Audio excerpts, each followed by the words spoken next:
If you are interested in making passive income, then this is your video. In this video, we are guiding you on how to earn your money with Subsocial. Subsocial is a web-free open platform and a decentralized social networking protocol. On Subsocial, we can create our decentralized, censorship-resistant social spaces. We made a whole video about Subsocial, so you might want to check it out later. For now, let us show you how to earn passive income with Subsocial platform. First, we head to the link of Subsocial at Subsocial Network.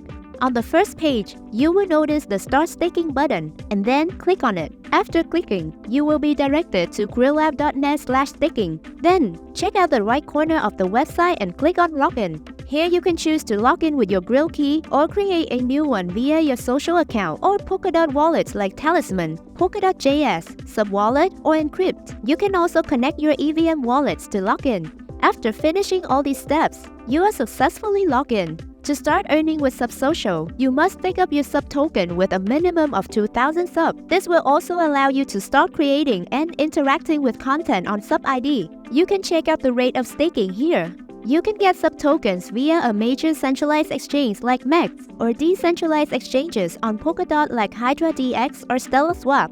After getting sub, let's send it to your Grill wallet. When sub tokens are available on your Grill wallet, let's lock it. Please note again that you must log in at least 2,000 subs to start earning rewards. After successfully finishing all, congratulations! You are now available to earn passive income from staking and creating content. For even further details on how to do content posts on Grill, you can watch all the steps from another clip on our channel. That's it for today. Don't forget to leave this video a like and subscribe to our channel. See you next time.